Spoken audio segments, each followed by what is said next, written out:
আজকে বন্ধু শাকিলের জন্মদিন, তাই তো ওর বাসায় চলে আসছি। আপনারা সবাই হয়তো জানেন যে বন্ধু শাকিলে থাকে না দেশে, সে থাকে ওই দূর প্রবাসে। তাই তো বন্ধু শাকিলে সারপ্রাইজ দিতে চলে এসে পড়ছি তার বাড়িতে। আপনারা হয়তো বা জানেন যে আমার বন্ধু শাকিলে তো থাকে না দেশে, তাই তো বন্ধুর ফ্যামিলির মানুষকে নিয়েই তার বার্থডে পালন করতেছি। বন্ধু শাকিলে এই ভিডিওটা দেখার পর সে একটু হইলেও খুশি হইব, তাই তো সেই আশা নিয়েই তার ফ্যামিলির মানুষের সাথে তার বার্থডে পালন করব। আসসালামু আলাইকুম গাইস, কেমন আছেন সবাই? আসলে ভালো আছেন তো গাইস? আপনার দয়া আমি আলহামদুলিল্লাহ ভালো আছি।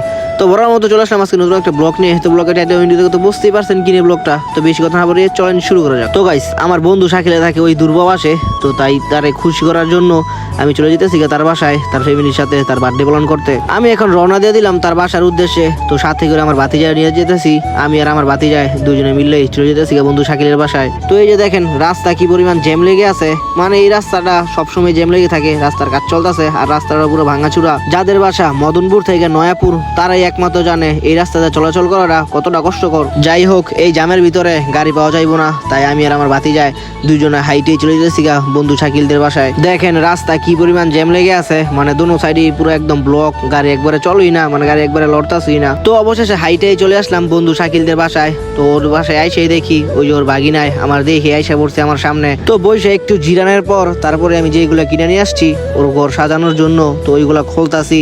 আইসা বললো সিস্টারে, বন্ধু শাকিলের বোনে, তো আমি ওনাকে সিস্টার বলে ডাকি। আর এদিক দিয়ে বন্ধু শাকিলের আম্মু আমাদের জন্য নুডলস রান্না করছে, বলতাছে আগে নুডলসটা খাও। তো আমি আর বাতি যাই নুডলস খাওয়া শুরু করে দিলাম। আর দিক দিয়ে শাকিলের বোনে ফুটকা ফুলাইতেছে। তারপর বন্ধু মেয়ে দিয়ে কল দিলাম, কল দিয়ে বললাম যে শাকিলের বাসায় আয়। তো ও কল দেওয়ার সাথে সাথে আবার আইসা পড়ছে শাকিলের বাসায়। আমরা এখন সাজানো শুরু করে দিলাম। তো ওর বোনে বলতেছে যে ভাই তুমি সাজাও, তো আমি আর ওর বোনে মিলে সাজাইতাছি। তো আলহামদুলিল্লাহ অবশেষে সাজানো কমপ্লিট হয়ে গেছে তো আপনারা বলেন কমেন্টে কেমন হয়েছে সাজানোটা। তো আমি তেমন সাজাইতে পারি না, যেমন পারছি তেমনই সাজাইছি। তারপর ওর বোনে আর ওর আম্মু আর আমি আর মেয়েদি, তো আমরা চারজনে মিলে ওর বার্থডে পালন করতেছি। আর ওর আব্বু বাসায় নাই, মনে হয় বাইরে। বন্ধু শাকিলে যখন দেশে ছিল তো প্রতি বছরই কম বেশি ছোটখাটো আয়োজন করতো। ও পরে আছে ওই দূরপ্রবাসে, আর কে ওর বার্থডে পালন করব। যাই হোক বন্ধু, দোয়া করি তোর জন্য, তোর প্রবাস জীবন অনেক ভালো কাটুক। তো কেক খাওয়া শেষ করে আন্টি আমার খাবার খাইতে বসাই দিল।